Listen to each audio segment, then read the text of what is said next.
할렐루야. 이 말씀 중심에서 보장된 미래는 없다. 보장된 미래는 없다. 라는 제목으로 하나님 말씀 증거하겠습니다. 제가 허리가 좀 이렇게 안 좋았는데 이렇게 나갔다 오니까 좀 괜찮아졌어요. 많이 괜찮아져서 이제 예전처럼 허리를 이렇게 썼는데 다시 이 허리가 좀 악화가 돼서 어제 여기 와서 이틀 동안 지금 주사를 맞고 이렇게 치료를 지금 하고 있습니다. 너무 걱정 안 하셔도 되고요. 많이 좋아졌습니다. 그래서 아픈 사람들이 마음을 다시 한번 이렇게 헤아리게 됐습니다. 벌써 14년 전의 일이었습니다. 14년 전에 시작된 우리 꿈틀교회는 그야말로 나일 강가에 버려진 갈대 상자에 담겨있는 모세의 신세와 다를 바가 없었습니다. 이 꿈틀교회를 제가 시작하고 싶어서 시작한 것이 아닙니다. 교회를 해야 되겠다. 물론 그런 생각은 막연하게 있었지만 이 꿈틀교회를 시작하게 된 것은 갑작스러운 하나님의 은혜로 시작이 되었습니다. 더 쉬운 표현으로는 얼떨결에 교회가 시작되었다. 이렇게 말하고 싶습니다. 저는 2004년도에 목사 안수를 받고 경북 예천에 있는 예천제일교회라고 하는 곳에 부목사로 심호하게 되었습니다. 당시 교회를 사임하고 임지를 기다리다가 사실 경북 예천이라는 곳에서 사역자를 구한다고 하는 구인 광고를 제가 보게 되었습니다.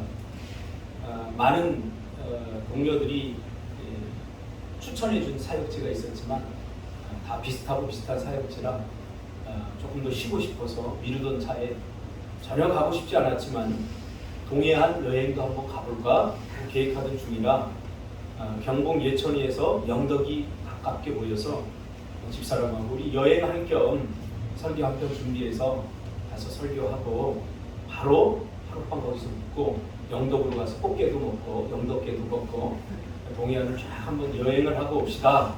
페퍼를 한번 풀어봅시다. 사역하다가 지쳐있기도 하고 그래서 이야기하고는 이제 중앙고속도로를 타고 예천의 난생 처음 예천 땅을 밟게 되었습니다. 주일 저녁에 설교를 마치고 숙소로 돌아왔습니다. 나중에 알고 보니 그 교회의 집사님이 운영하던 그런 모텔이었습니다. 설교를 하고 숙소에 도착하자마자 장로님 한 분에게 전화가 왔습니다. 예천 말이 이렇거든요. 목사님이요. 지금 당에 가야 되는데 잠시 올 수 있는겨? 이렇게 전화를 하는 거예요. 그래서 갔습니다. 제가 씻는 중이니까 씻고 가겠습니다. 그리고 갔어요. 그랬더니 바로 끝나고 저녁 때 바로 당회가 열려서 저를 청소년 사역 전문 부목사로 모시기로 했으니 언제 올 수 있느냐고 말했습니다. 굉장히 당황스럽습니다. 며칠만 시간을 달라고 하고는 저는 전혀 그곳에 갈 생각이 없었기 때문에 집에 돌아와 집사람과 의논을 했더니 씨알도 안 먹혔습니다. 그리고 여행을 마치고 다시 집으로 돌아왔습니다. 그때까지만 해도 전혀 제 마음이 없었습니다. 그런데 장로님 한 분으로부터 연락이 왔습니다. 제가 제 사정 이야기를 했습니다. 죄송하지만 저는 그곳에 갈 수 있는 형편이 안 됩니다. 집도 없고요. 아무것도 없습니다. 또 나는 앞으로 내 사역이 학교를 하고 싶은 또 이런 상담 사역이기 때문에 부목사로 제가 그곳에 갈 수 없을 것 같습니다. 라고 이야기를 했더니 지금은 고인이 되셨습니다. 장동석 장로님이라는 분이 저에게 이렇게 이야기했습니다. 목사님이요. 이 경북에 폐교들이 되게 많습니다. 와서 잘 폐교 같은 거 잘 봐서 그곳에 정착을 하면 목사님이 하고 싶은 학교도 할 수 있고 또 상담 사역도 할 수 있으니 이곳에 와보는 것이 어떻겠습니까? 라고 제안을 했습니다. 솔깃한 거죠. 그럴 수 있겠구나. 사실 제가 폐교를 구하고 있었거든요. 제 인터넷 사이트에 뭐 좋은 글이나 또 성경이 아니라 부동산 사이트 한 30개를 걸어놓고 어디 강원도 영월에 좋은 폐교가 났다. 그러면 준석 집사 가자. 그리고 준석 집사 운전시켜서 갔습니다. 죽을 뻔했죠. 뭐 길도 없어서 낭떠러지 밑에 막 그런 길을 막 준석 집사 운전 서툴 때 막 가가지고 보니까 승마 학교로 하다가 안 되니까 너무 구석이니까 겨울 되면 눈 오면 들어가지도 못할 것 같아요. 뭐 전국에 안 다녀본 데가 없을 정도로 그런 학교를 제가 찾아서 다니던 때라 폐교라고 하는 말에 솔깃해서 그만 그곳에 가겠다고 결정을 하고 집사람 허락도 안 받고 제가 결정을 하고 그곳에 이삿짐을 잔뜩 싣고 중앙고속도로를 타고 가는데 집사람이 옆에서 훌쩍거리면서 울었습니다. 가게 있는데 간다고. 근데 가다가 도착할 때쯤 얼굴이 환해지더라고요. 뭘 봤냐면 롯데리아를 봤어요. 아, 롯데리아가 있을 정도면 그렇게 시골은 아니구나. 여보, 롯데리아야! 그래서 이제 경북 예천에 갔습니다. 그곳에서 이 찌끄레기 같은, 이 질경이 같은 인생들을 그곳에서 만난 것입니다. 깎아머리 고이 이 아이들을 만나서 정말 행복하게 사역을 했습니다.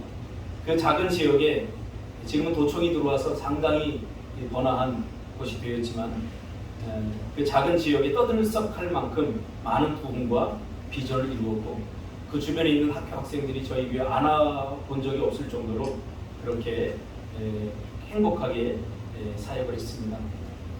어느 날 제가 본목사로 들어갔기 때문에 담임 목사님이 계셨는데 이 담임 목사님이 저를 별로 좋아하지 않는 눈치를 제가 챘습니다. 제가 눈치가 빠르거든요. 나중에 보니 왜 이분이 나를 안 좋아할까? 아무것도 하지 말고 사무실에만 앉아 있으라는 거예요. 저는 굉장히 좋았습니다. 신방도 안 하고 아무것도 안 하니까 이 찌그레기들과 매일 한 차례 가서 텐트 치고 고기 구워 먹고 제가 좋아하는 캠프하고 그렇게 지냈습니다. 그런데 나중에 알고 보니 담임 목사님이 저를 달가워하지 않은 이유는 장로님 몇 분이 이제 담임 목사님이 임기가 얼마 안 남았으니 이제 새로운 담임 목사님을 구해야 되는데 저를 점치고 저를 그 교회에 담임 목사를 하려고 저한테 얘기도 안 하고 자기들끼리 작전을 짜고 그렇게 했던 것입니다. 제가 그 다음 주에 당회가 열릴 때 들어가서 저는 이곳에 있을 마음이 전혀 없습니다. 저는 잠시 여기서 청소년 사역을 하다가 제 사역은 앞으로 이런 사역을 할 겁니다. 그러니 마음대로 오십시오. 이렇게 이야기를 했던 기억이 납니다. 그리고 4년을 그곳에서 보냈습니다. 마지막 사역 해인 그 해에 한 8월 달쯤에 이제 제가 그만두면 또 다른 사역자를 구해야 되기 때문에 담임 목사님을 찾아가서 제가 올해까지만 사역을 해야 될 것 같습니다 라고 말씀을 드렸더니 담임 목사님의 얼굴이 밝아지면서 말 나온 김에 바로 가는 것이 좋겠다고 그렇게 이야기를 해서 제가 좀 당황하긴 했습니다. 그래서 지금 8월이니까 지금 당장 다음 주에 가는 거 불가능하니까 제가 한 달만 말미를 주면 9월쯤에 제가 옮기겠습니다. 그리고 교회를 떠나기로 그렇게 작정을 했습니다. 그때 심정은 갈대 상자 안에 갇혀버린 모세의 심정이었습니다. 기도 중에 하나님이 개척의 마음을 주셨는데 개척할 수 있는 여건이 전혀 갖추어지지 않았습니다. 여기저기 물어보니까 그때 당시에 1억 정도는 있어야 그래도 개척다운 개척을 할 수 있다고 저에게 좌절감을 안겨줬을 뿐입니다. 저에게는 가진 돈이 하나도 없었거든요. 그래서 인천에서 사역할 때 저를 아버지처럼 따랐던 제자에게 전화를 해서 세광아 거기 개척할 수 있는 장소가 있는지 좀 알아봐라 해서 내가 가지는 못하니까 네가 사진을 찍어서 좀 보내라 그랬더니 사진을 찍어서 며칠 동안 발품을 팔아서 여러 군데 보냈어요. 그것이 유형 단층, 그 한 층으로 되어 있는 아파트 한 20층 됐나요? 13층인가요? 거기에 1층에 상가가 있는데 거기가 마음에 딱 들어왔어요. 산동네였거든요. 보증금 1,000. 제가 지금 이야기하는 건 제 흐릿한 기억에 의존하고 있기 때문에 혹시 틀릴 수도 있으니까 본질만 안 틀리면 됩니다. 뭐 예를 들면 월세가 1,000에 보증금 1,000에 뭐 60이었다. 그런데 저희 집사람 기억에 2,000 아니었나 이렇게 기억할 수도 있어요. 그런 거 외에는 거의 이제 비슷할 겁니다. 그래서 보증금 1,000만 원에 월세 60 정도의 상가 건물이 나와 가서 내가 지금 돈이 한 푼도 없으니까 아버지한테 몇십만 원만 빌려달라고 해서 가계약을 좀 해놔라. 그랬더니 이 친구가 가서 아버지한테 몇십만 원을 빌려서 가계약을 한 것이 저희 첫 번째 사역지가 되었습니다. 딱 얻어는 놨는데 뭐 그걸 꾸며야 되는데 그냥 통상가니까 아무것도 없었어요. 그때 참 감사하게도 저 뒤에 계신 우리 박상훈 집사님 아버지가 교회는 안 나왔지만 저하고 호용호재하면서 형제처럼 이렇게 지냈습니다. 그 아버지 친구가 한 분 계셨는데 그 아버지하고 친한 게 아니라 엄마하고 친했어요. 박상훈 집사 엄마하고 너무 친해가지고 저를 제가 우리 저 젊은 친구들하고 이렇게 즐겁게 사역한다는 소식을 들었던 것 같아요. 그래서 예천제일교회 부목사라고 다른 사람들은 부르는데 그거는 목수였는데 저를 새끼 목사라고 불렀습니다. 부목사니까 새끼 목사님 이렇게 불렀어요. 그분은 교회가 안 다니고 술 고래이셨는데 제가 개척한다는 소식을 듣고 그 예천에서 자기 일이 있으니까 밤새 내려와서 새벽까지 일을 하고 다시 올라가면서 그 공간에 칸막이를 겨우 이렇게 해줬어요. 참 얼마나 감사한지 몰라요. 공간이 마련되어 있지만 그 안에 갖춰진 것이 아무것도 없었습니다. 겨우 보증금 1,000에 월세 60도 보장되지 않은 그곳에서 첫 예배 9월 달에 첫 예배를 드렸는데 그때 기억이 납니다. 겨우 이 성가지하는 요만한 보면대 그거 하나 놓고 제가 앞에 서서 이렇게 설교를 했고 우리 준석 집사, 태란 집사, 상진 집사 한 7명의 우리 친구들이 프로 앉아가지고 이렇게 첫 예배를 드렸습니다. 며칠이 지났나요? 친구 목사가 파파이스 아시죠? 파파이스에 그 장모님이 거기서 일하다가 그 파파이스 그 안에 있는 그 도구들을 다 교체를 해야 되는데 혹시 갖다 쓸 수 있으면 갖다 쓰라고 그래가지고 그때 1118 봉고차 거기다가 그걸 잔뜩 싣고 오는데 얼마나 기쁜지 몰라요. 이제 드디어 앉아서 예배 드릴 수 있는 빨간 의자, 교회와는 전혀 어울리지 않는 빨간 의자에 무슨 파파이스 느낌이 나는 탁자를 놓고 그래도 거기 앉아서 예배 드리는 수 있게 돼서 참 너무 기뻤고 행복했습니다. 그렇게 또 며칠을 예배를 드리고 마이크도 없이 뭐 제가 요만한 공간이니까 마이크도 없이 예배를 드렸는데 제가 중고등부 시절에 같이 신앙생활했던 한 친구에게 갑자기 연락이 와서 내가 개척을 했다. 그러니까 자기가 어느 그 회사에 이 마이크 전담하는 회사를 지금 그 교회에 설치해주는 회사를 다녔는데 지금은 안 다니지만 자기가 해주겠다. 물론 공짜는 안 되고 그냥 자기가 용산에 가서 다 가져와가지고 하면 보통 하는 것에 10분의 1 가격밖에 안 되니까 내가 그렇게 해줄 테니까 그 정도 살 돈은 되겠지. 그래서 내가 없는데도 일단 와라 그랬어요. 그래서 일단 다 사갖고 와서 설치를 했어요. 근데 또 어느 집사님이 또 그만큼의 비용을 또 줘서 또 마이크도 설치가 되고 이제 개척 예배를 설립 예배를 드려야 되는데 노예 모든 목사님들을 모셔야 되는데 파파이스 의자도 팔 수 없잖아요. 그래서 집사람과 고민 끝에 외상으로라도 가져오자. 그래서 계속 알아보다가 저 김포 쪽에 이런 의자 만드는 공장이 있어서 공장에 가서 직접 사면 싸겠지. 그리고 무작정 이 찌끄레기들 데리고 갔습니다. 가서 보니까 의자 빨간 감색 의자 아직도 있지 않습니다. 감색 의자로 비슷한 의자가 마음에 들었어요. 그래서 그 의자로 하기로 하고 가지고 간 카드를 긁었는데 카드가 한도 초과가 나와서 줄 수 없다는 거예요. 택도 안 되게 가격이 나와서 제가 좀 모질게 살아서 제가 좀 끈질겨요. 여기까지 왔는데 기름값도 아깝고 돌아갈 수 없다 그런 마음이 생겨서 사장님을 제가 설득하기 시작했습니다. 제가 꼭 갚을 테니 외상으로 주십시오. 이거 우리 교회입니다. 그러니 제가 어떻게든지 꼭 갚겠습니다. 그러니 시간은 제가 장담할 수 없지만 제가 카드 들고 보지 않았느냐 꼭 갚겠다 이렇게 이제 설득을 해서 어쨌든 저를 바라보는 게 참 미친놈이다 이런 식으로 바라보면서 가져가라고 통역스럽게 그렇게 해서 의자도 이제 생기게 되는 거죠.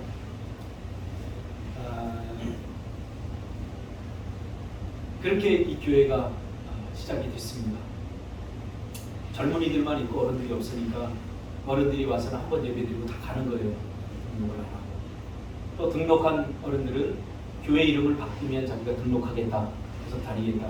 꿈틀이 뭐냐 그러면서 이야기하는 분도 계시고, 또 어떤 분들은 목사님은 누구하고 목회할 겁니까? 저 젊은이들, 저 대학생들하고 목회할 겁니까? 아니면 저희들하고 목회할 겁니까? 그러면서 이 다음 세대 사역을 이해하지 못하는 사람들이 열심히 일하다가 또 한꺼번에 떠난 적도 있습니다. 작은 교회를 해보니까 그렇더군요. 다른 교회에서, 큰 교회에서 상처받은 영혼들의 아우성, 쉽게 와서 위로받으려고 많은 성도들이 작은 교회로 모여들더라고요. 그럼에도 불구하고 상담 캠프, 또 YLCC 사역, 리더스쿨, 작은 교회에서 할 것은 그래도 다 했습니다. 어떤 성도님들은 그런 사역들이 작은 교회답지 않다고 재정에 맞게 사역을 해야지, 이 와중에 무슨 상담 캠프냐, 무슨 스키 타러 가냐 그러면서 비아냥거리는 성도들도 있었습니다. 오해도 참 많이 받았습니다. 참 사람들이 잔인하더라고요. 물에 빠진 사람은 일단 건지고 봐야 됩니다. 저 사람이 건질 만한 자격이 되느냐 안 되느냐, 나는 또 건질 만한 자격이 되느냐 안 되느냐, 그거 물어서는 안 됩니다. 물에 빠진 사람 무조건 건지고 봐야 됩니다. 제 목회의 지향입니다. 내가 저 사람을 건져서 얼마나 이익을 보고 유익을 볼 것이냐, 그런 거 따지면 가짜 목사입니다. 앞으로도 그럴 것입니다. 많은 사람들이 그런 마음으로 목회를 하니까 오해를 제가 참 많이 받았습니다. 목사님은 저 사람만 입고 한다고 그러고, 목사님은 저 사람만 챙긴다고 그러고, 참 많은 오해들이 있었습니다.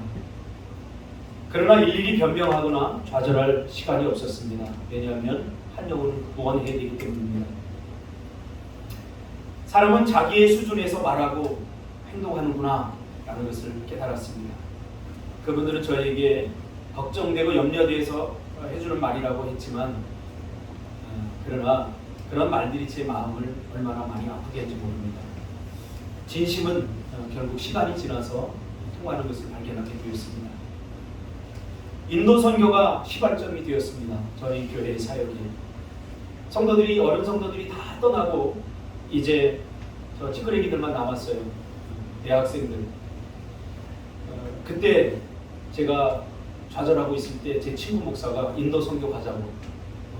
그래서 화가 났어요. 지금 교회가 문 닫게 생겼는데 무슨 인도 선교냐. 그런데 그 인도 선교를 다녀와서 이 젊은 집사들이, 그때 대학생이었는데, 참 우리만 이렇게 고생하면서 교회를 하는 줄 알았더니 저 교회는 더하네, 그런 친구들과 함께 갔었거든요. 제 친구 목사, 꿈이 있는 교회, 거기는 그 목사가 김일성처럼 생겨가지고 수영을 이렇게 기르고, 저는 그래도 말이라도 몇 마디 해줘. 그 친구는 해! 못하겠어. 너 믿음이 없어! 이러면서 그곳에 가서 군대식으로 인도 선교 가서 줄 딱 맞춰가지고 이러면서 인도 선교를 다녀오더니 이 친구들이, 자, 우리 목사님 그래도 괜찮은 목사님이구나 그래서 깨닫게 되었어요. 그러면서 운영위원회를 조직하게 됐습니다. 당해놓고 아무것도 없고 교회를 운영해야 되니까 부족하지만 저 친구들이 운영위원회를 조직해서 부족한 재정을, 그때 뭐 부모님한테 용돈 탔을 시기인데 용돈이 오면 거기에 n분의 1로 해서 교회에 필요한 재정들을 메꿔 나갔습니다.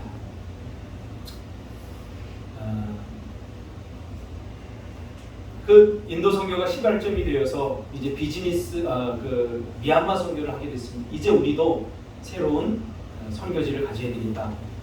그래서 딱 떠오르는 사람이 맹각준 선교사님이었습니다. 제가 부교육자 때 같이 사역을 해봤기 때문에 그분의 순수한 열정을 제가 알기에, 선교를 하면 앞으로 우리는 생색만 내면 돈 한 5만 원 주고 선교한다, 그런 선교가 아니라 정말로 책임질 수 있는 선교를 한번 해야 되겠다. 평생 우리는 한 사람만 해야 되겠다, 그런 생각을 가지게 되어서 이제 맹각준 선교사님에게 연락을 했더니 그 작은 교회에서 올 수 있겠느냐 염려를 먼저 했습니다. 그래서 기분 나빠서 제가 갈 수 있다고 충분히 그렇게 이야기를 하고 선교회를 조직하고 이제 선교를 가기 시작했습니다. 선교비가 그때 1인당 150만 원씩을 내야 됐었는데 돈이 어디 있습니까? 김태한 선교사님, 김태한 집사님은 노가다를 다니고 상진 집사도 노가다 다니고 상원 집사도 다 이러면서 한 푼 한 푼 모으고 또 그것도 안 되면 뭐 용돈 뭐 하나 해서 그것도 안 되면 카드로 대출을 해가지고 첫 번째 선교를 다녀왔습니다. 참 은혜스러운 선교였습니다. 우리 상진 집사님이 첫 번째 선교 다녀와서 그런 얘기를 했습니다. 선교하러 갔다, 복음을 전하러 왔다, 복음을 듣고 왔다. 그런 고백을 할 정도로 참 미얀마 선교의 첫 번째 선교는 참 은혜스러웠습니다. 그때 우리 상원 집사는 그래도 괜찮은 직장에 들어가서 막 우리들 중에 유일하게 돈을 버는 돈줄이 있었는데 그 회사를 이제 그만두고 선교를 가야 됐죠. 감사하게 망설이지 않고 저를 찾아왔어요. 목사님, 회사를 그만두겠습니다. 그래서 그랬어요. 근데 뭐 별 느낌이 없어요. 당연히 가야 되나 보다. 그러니까 저 친구도 네, 하고서 회사를 그만두고 와서 첫 번째 선교를 갔다 왔습니다. 그렇게 1년 동안 또 고생해서 카드론을 다 갚을만 하면 이제 다음에 또 떠나야 되는 일들이 이제 반복이 되는 거죠. 대학생 때는 그래도 괜찮은데 대학을 졸업하고 나니까 직장을 들어가고 나니까 이게 힘들어진 거예요. 그래서 고민을 하다가 우리가 무슨 장사를 할 게 없냐. 그래서 청년들과 우리 집사람이 머리를 맞대고 고민하던 그 현장을 제가 목격을 했습니다. 그러면서 우리가 돈이 없는데 어떻게 뭐 하냐, 장사를 하냐. 그러다가 집사람이 붕어빵을 해보자. 공짜로 기계도 빌려주고 이거 다 갖다 주는 거, 자본금이 없어도 되니까 한번 하는 게 어떠냐. 그런데 믿음이 없는 준석 집사를 비롯해서 다수의 찌끄레기들이 반대를 했던 것 같아요. 미적거리고. 그래서 제가 밀어붙였습니다. 이거다 해라. 가진 것이 없는데 이거라도 하자. 그래서 붕어빵 기계 갖다가 교회 밑에서, 저희 집 밑에서 붕어빵을 집사람이 굽기 시작했습니다. 참 장사 잘 됐습니다.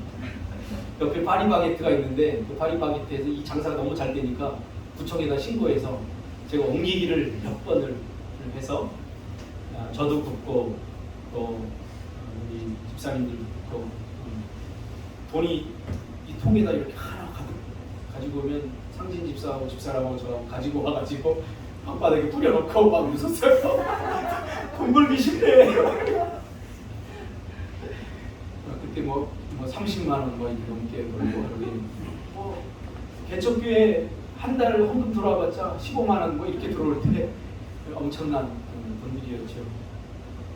그렇게 해서 그런 붕어빵을 하나만 하지 말고 문어발을 해보자. 그리고 그때 태안 집사인가? 뭐 준석 집사, 세강 집사 뭐 이렇게 해서 저쪽에다 또 이렇게 내고 이러다가 푸드 트럭을 구입하게 되고 또 민지 집사가 그 푸드 트럭에서 와플을 팔게 되고 카페를 하게 되고 준석 집사가 과일 가게를 하게 되고 그렇게 해서 뭐 6개 정도의 비즈니스 선교를 하고 회사를 안 다니니까 마음은 선교 다니는데 마음은 편했죠. 문을 닫고 가야 되기 때문에 그렇게 사역을 하다가 10년 동안 사역을 하다가 이제 여기까지 오게 됐습니다. 뭐 하나에서 열까지 다 이야기하려면 이제 앞으로 우리가 나오는 책에 다 기록되어 있으니까 우리의 목소리로 그것을 읽으시고요. 그래서 하나님께서 이제 10년 동안 사역 가운데 교회도 구입하고 상가교회지만 교회도 구입하고 어느 정도 안정권이 들고 성도들도 이제 여기저기서 모여들고 어느 정도 그럴 때쯤 이제 이렇게 하면 교회가 부흥할 수 있겠다 하고 생각이 들 때쯤 하나님께서 제주도에 대한 비전을 주셨습니다. 3년 동안 제가 갈 수 없다고 버텼습니다. 창세기 12장 1절에 3절 말씀 주셨거든요. 갈 바를 알지 못하고 떠났던 아브라함처럼 떠나라. 참 아브라함 대단합니다. 바보든지. 저는 3년 동안 못 간다고 버텼거든요. 그러니까 여기서 죽겠습니다. 여기서 제주도에서 하는 것보다 여기서 더 잘하겠습니다. 그래서 하나님께 버텼습니다. 그러나 결국 우리가 여기로 왔습니다.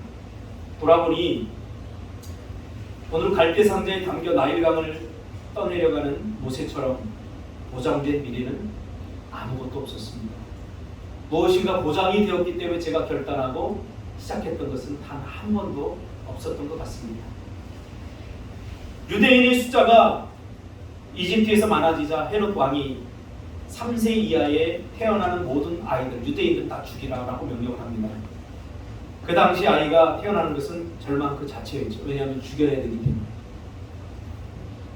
그런 와중에 모세가 태어난 것입니다. 원하지 않는데 태어나는 아이를 심리학 용어로 unwanted child라고 합니다. 이 원하지 않는데 갑작스럽게 생긴 이 아이 unwanted child들의 특징이 있습니다. 분노가 가득 찹니다.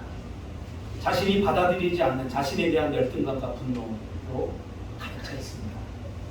모세가 화가 난 사람을 죽인 것은 우연이 아닙니다. unwanted child, 원하지 않은 아이가 태어났을 때 부모님이 기뻐해야 되는데 기뻐하지 못한 거예요. 왜 죽어야 되니까. 그런 정서들이 고스란히 아이가 가지고 있었던 겁니다. 결코 한 생명의 탄생이 가정에 기쁨을 주지 못했던 근심을 주었던 아이였습니다. 모세를 살리기 위해서 갈대 상자를 만들었는지 아니면 자기들이 살라고 갈대 상자를 만들었는지 한번 여러분 생각해 보세요. 우리는 보통 아이를 살리기 위해서 이 갈대 상자를 만들었다라고 생각했는데 제가 이 본문을 묵상하면서 인간의 본질, 본연의 모습을 이렇게 탐색해 볼 때 어쩌면 자기들이 살라고 이 갈대 상자를 만들었을 수도 있겠다 그런 생각을 하게 됩니다. 왜냐하면 이 아이를 죽이지 않으면 그 부모들이 죽어야 되거든요. 법령으로 헤롯이 그렇게 만들어 버렸거든요. 헤롯이 아니라 바로가. 그래서 이 아이를 버리거나 혹은 죽이지 않으면 부모들이 죽게 된 그 상황이었던 거예요. 그러니까 제가 생각할 때는 부모가 살기 위해서 갈대 상자를 만들었다라고 해석을 해도 별반 틀린 일이 아니에요. 우리 심리적인 접근을 그동안 안 했을 뿐이지. 이 아이를 버리면 자기들은 100% 사는 거예요. 그러나 그 아이를 버리면 이 아이는 살 수 있는 확률이 그렇게 높진 않아요. 아마 모성애가 강했던 요게벳에게는 나름대로 대안이 있었고 계획이 있었을 것입니다. 나일강에는 여인들이 빨래하고 목욕하던 그 여인들의 공간이 있었습니다. 아마 그 공간을 염두에 두고 이 상자를 거기까지 갖다 두면 누군가 혹시 아이를 가져가지 않을까 하는 생각을 했을 것입니다. 배경사를 연구해 보니까 그런 생각으로 보냈을 것이라는 확률이 높습니다. 사실 그것도 무모한 행동입니다. 제가 나일강을 가봤더니 이 나일강에 갈대들이 있지만 그게 그 갈대 안에 이 상자가 머무를 수 있는 확률은 그렇게 높지 않습니다. 이렇게 요동치는 좌우로 흔들리는 강물이라 그 갈대 상자는 반드시 떠내려갔을 것이라고 저는 확신합니다. 그러나 이 모든 과정 속에 하나님이 개입하셔서 결국 이제 바로의 딸 공주에게 우여곡절 끝에 들어가게 되죠. 이 모든 과정을 자세히 살펴보면 요게벳의 영특한 계획의 성공이 아니라 바로 하나님의 은혜이라는 사실을 우리가 깨닫게 됩니다. 제가 목회 14년 동안 깨달은 것이 있습니다. 인간적인 생각과 경험으로 계획하고 준비할수록 실패와 아픔만 더했습니다. 여러분, 내가 계획하고 내가 준비한 대로 된다고 그것이 하나님의 은혜가 아닙니다. 반드시 기억해야 됩니다. 또 내가 계획한 대로 되는 것, 그것을 너무 꿈꾸지 마세요. 돌아보니 보장된 미래는 없었지만 그러나 보장된 하나님의 은혜가 있었음을 고백합니다. 보장된 계획을 하나님의 은혜로 착각해서는 안 돼요. 이 요게벳의 은혜가 뭐냐면 자기가 계획을 세웠어요. 이 아기를 죽지 않고 나도 살고 이 아기도 살고 가장 좋은 시나리오가 뭔가 하고 계획을 세웠어요. 근데 그 계획대로 됐어요. 사실 많은 사람들이 그 계획을 의지합니다. 아닙니다. 그 계획 때문에 이 모든 것들이 다 좋게 된 것이 아니라 그 계획 속에 하나님의 은혜가 존재했기 때문에 이 모든 일들이 가능했던 것입니다. 이게 무슨 차이냐면요, 내 계획대로 되었다고 생각하는 사람들은 하나님을 온전히 의지하지 않습니다. 또 다음에도 자기 계획을 세웁니다. 왜? 그렇게 되었기 때문에 하나님이 내 계획만 지지해주면 됩니다. 이렇게 생각하는 사람의 마음속에는 순정이 존재하지 않습니다. 순정은 어디에 존재하느냐? 보장된 계획이 아니라, 보장된 미래가 아니라 보장된 하나님의 은혜를 갈망하는 사람에게, 그 사람에게 순정이 존재하는 거죠. 몇 년 전에 김우현 총장님이 저희 교회에 오셔서 세미나를 해주셨습니다. 사실 말도 안 되는 세미나입니다. 그분의 고백처럼 그때 와서 일평생 그분은 평신도들에게 세미나 한 적이 단 한 번도 없었어요. 우리 교회 성도님들은 여기 처음 해요. 세계적인 구약학의 권위자시거든요. 평신도들이 그 성경의 원어에 접근하는 그런 내용들을 알아들을 수 있을까? 그래서 온 게 아닙니다. 가만히 보니까 이 낯선 제주에서 목회하는 제자를 위로해주고 싶어서 세미나 좀 해주세요 그랬더니 회의 승낙하고, 저희가 어렵게 마련해서 준 사례비도 다 저희 집사람이 다 주셨더라고요. 다 돌려보내고 그랬어요. 그 총장님하고 이제 마지막 날 세미나를 하는 날 가서 이제 식사를 하는데 그분이 제 손을 잡으면서 그런 얘기를 해줬어요. 목사님, 박 목사, 인생은 개척이야. 자신은 평생 학교에서 학생들을 가르쳤지 은퇴 이후의 삶을 살아본 생각해 본 적이 없대요. 그 은퇴를 막상 해보니까 집에서 딱 사는데 얼마나 아내하고 갈등이 심하고, 또 딸들에게 다가가서 뭐 좀 친밀하게 그동안 못해줬던 좀 사랑을 표현해주고 싶은데 딸들이 이미 멀어져 있는 거예요. 이게 뭐야 이 인간 이러면서 쳐다보고 너무 힘들었대요. 그때 이 김우현 총장님이 이제 새로운 내 남은 삶을 다시 개척해야 되는구나 그런 생각을 하면서 새로운 마음으로 개척하는 심정으로 살아가고 있다 라고 저한테 이야기를 해주시면서, 인생은 박 목사 개척이 아닌 게 없어. 우리가 보장된 미래가 없다는 거예요. 보장된 미래. 여러분 이후의 삶에 대해서 이렇게 살고 싶고 저렇게 살고 싶고 이런 계획을 갖고 살고 싶지만 내 생각이고 내 계획일 뿐입니다. 그거 내려놔야 됩니다. 보장된 계획, 보장된 미래를 의지하지 말고 보장된 하나님의 은혜. 분명한 것은 하나님의 은혜는 분명히 보장되어 있다는 사실입니다. 제가 목회 14년 동안 깨달은 것이 바로 그겁니다. 매 순간이 개척인 순간이죠. 처음에 여기 와서 참 힘들었습니다. 제자들의 표정, 힘들어하는 그 표정을 보는 제가 더 힘들었습니다. 그러니까 내가 힘들어할 틈이 없었어요. 제자들을 힘들지 않게 하기 위해서 애쓰고 출근할 때 미소 한 번이라도 더 지어주고 그래야 됐기 때문에 그렇죠. 어제 박상훈 집사님 차를 샀어요. 할렐루야. 참 너무 좋아요. 제자들 잘 되는 게, 우리 성도들 잘 되는 게 제가 잘 되는 게 훨씬 좋습니다. 하나님을 아십니다. 그 전에 저한테 상의를 하러 왔어요. 목사님 지금 차가 이렇게 돼서 뭐 제주도 전 지역을 돌아다니니까 15만 킬로를 탔어요. 저하고 연식이, 제 집사람 차하고 연식이 같은 차인데 저희 차는 뭐 9만도 안 됐는데 15만 원 탔어요. 여기 와서 거의 10만을 탄 거예요. 그렇게 돌아다니니까 차가 고장이 나고 부속도 이거 갈고 저걸 가고 몇백만 원 들고 그런 상황이라고 저한테 얘기를 했어요. 그래서 제가 그럼 차를 전기차로 뽑고 그 차를 버리지 말고 민지조라 팔아봤자 몇 푼 되겠냐. 작은 차 사주면 위험할 수 있으니 그거 매일 걸어다니고 밤늦게 걸어다니고 여보 나 태워볼 수 있어. 그러니까 현장이야. 그럼 이제 구걸하는 거죠. 명균 오빠 태워올 수 있어? 명균이가 기분 좋을 때는 응 하지만 기분이 나쁠 때는 걸어와 그러거든요. 네, 그렇게 그러다는 게 참 안쓰러웠어요. 민지야, 목사님 괜찮으니까 목사님한테 전화해. 뭐 눈치 보니까 하나 또 가끔 한 번씩 태워줬지. 그래서 그럼 주고 그렇게 해라. 그래서 어제 그제 차를 보면 이왕 뽑는 거 당분간은 뭐 뽑을 테니 10년 안에 좋은 거 감당할 수 있는 선에 좋은 거 뽑아라. 그래서 뽑았어요.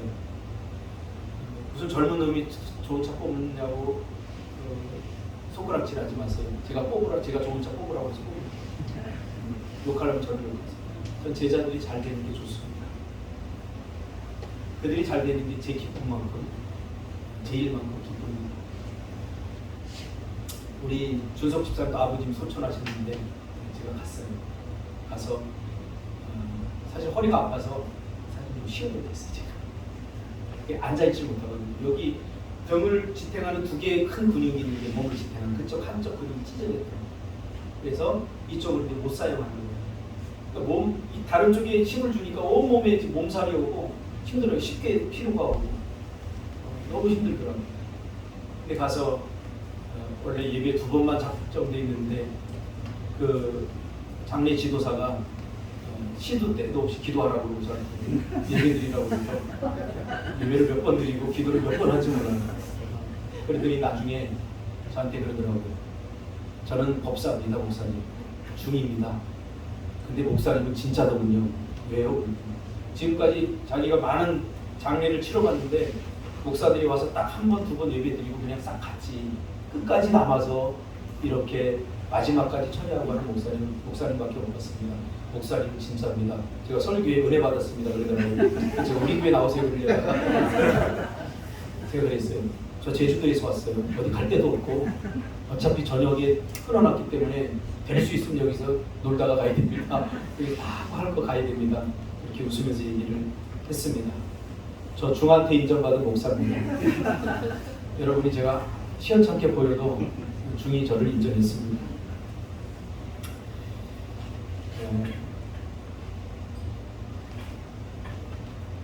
성도님들이 저에게 좋은 옷 사주잖아요. 제가 산 옷은 하나도 없어요. 제가 나이키 입고 다니잖아요. 희수한테 좀 미안할까봐 제가 그동안 얘기 못했는데 희수 어머니가 나이키, 아디다스 뭐 그런 메이커 작아 그거 파는 일을 하셔요. 그래서 희수가 뭐 좋은 메이커 나오면 항상 저한테 목사님 죄송해요 진품 사다 드리는데 그렇게 하나씩 갖고 와요. 그렇게 제가 나이키를 입고 있습니다. 그래도 제가 입으면 정품처럼 보이죠? 할렐루야. 제가 살아오는 거 우리 제자들이 다 지켜봤습니다.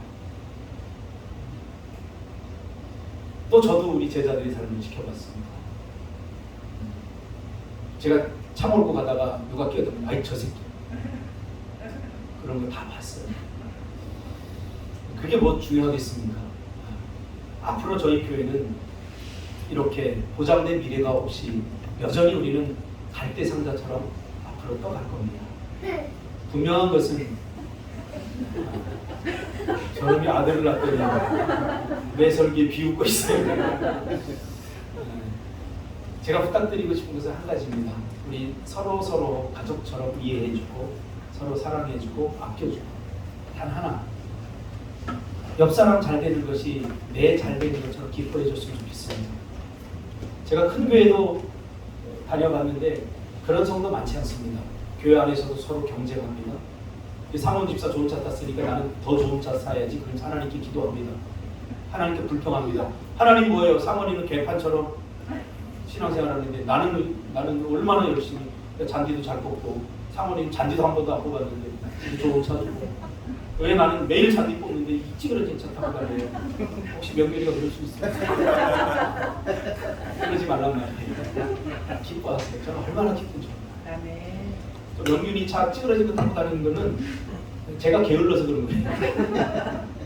차 산다고 막 박는데 사기 전까지 관리 잘하라고 제가 언제 살지 모르니까 사기 전까지는 좀 녹슬지 않게 좀 막 칠하고 좀 닦고 근데 요즘 젊은이들 안 그래요. 네, 그래요. 며칠 전에 제가 준서가 차 좀 닦아라 그러니까 저 세차장 가서 닦으려고요.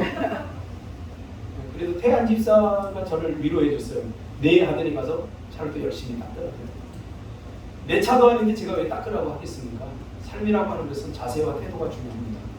그것을 가르쳐 주고 싶은 겁니다. 뭐 닦아도 내가 안 닦아도 되겠죠. 내 차도 아닌데. 근데 저는 그 더러워진 차를 보면 마음이 아픕니다. 왜 저 차를 닦을 수 없을 만큼 바쁜가? 아니면 마음의 상태가 저렇게 게으른가? 무질서한가? 별 생각이 듭니다. 우리에게 보장된 미래 없습니다. 꿈틀이라고 하는 갈대 상자가 앞으로도 떠갈 것입니다. 10년이 지나도 요 사람들 그대로 있을 수 있고요. 조금 더 늘어날 수 있어요. 그러나 우리가 생각하는 것처럼 그런 부흥은 저는 꿈꾸지 않습니다. 사람이 많아지고 숫자가 많아져서 목사님이 바빠서 얼굴 한번 쳐다보지 못하는 목회를 꿈꾸지 않습니다. 지금도 저는 새벽마다 여러분 한 사람 한 사람의 내 기도 제목을 이렇게 붙들고 매일매일 하나하나의 기도를 불러가면서 기도하고 있습니다. 이게 얼마나 좋은지 몰라요. 그래서 며칠 전에 얼마 전에 노예를 갔는데 노예 어른이 저한테 그러더라고요. 목사들 거짓말하지 말라고. 성도들이 기도 부탁하면 기도해 준다고 안 하는 거짓말하지 말라고. 그런 목사 되면 안 된다고 막 혼을 내는 거예요 어른이. 제가 설교 끝나고 나서 이거 따졌어요. 저는 한다고 이렇게. 그러니까 목사를 싸잡아서 욕하지 말라고. 그랬더니 미안하다고 제가 사과를 받았습니다. 그렇습니다. 제발 이거 써내주시기 바랍니다. 알아서 해주시겠지. 절대 알아서 못합니다. 내가 어떻게 알겠습니까? 하나님도 아닌데. 근데 여기에 다 있습니다. 지난해에는 우리 형욱이가 할아버지에 대해서 썼더라고요. 하나님 우리 할아버지 혼자 계신데 밥 잘 챙겨 드시고 외롭지 않게 하나님 해주세요. 썼는데 얼마나 감동스러운지 몰라요. 그래서 우리 장로님은 인생에 성공하셨구나. 뭐 큰 업적을 남기고 큰 돼서 성공한 게 아니라 할아버지를 생각하는 손자를 두었고 그 손자를 또 이렇게 멋지게 양육한 소문만 집사님. 이게 우리 인생의 성공입니다. 세상 사람들이 꿈꾸는 성공을 꿈꾸지 마세요. 가슴이 헛헛할 것입니다. 그러나 우리 교회 안에서 이렇게 서로 사랑해주고 아껴주면서 시간을 보낸다면 아름다운 추억들이 쌓여서 아마 더 좋은 교회, 여러분이 꿈꾸는 멋진 교회가 되리라고 저는 생각합니다. 또 다른 14년을 함께 해주실 거죠? 네. 저 떠나고 후회입니다. 제가 생각해도 저쪽 괜찮은 것 같아요. 기도하겠습니다.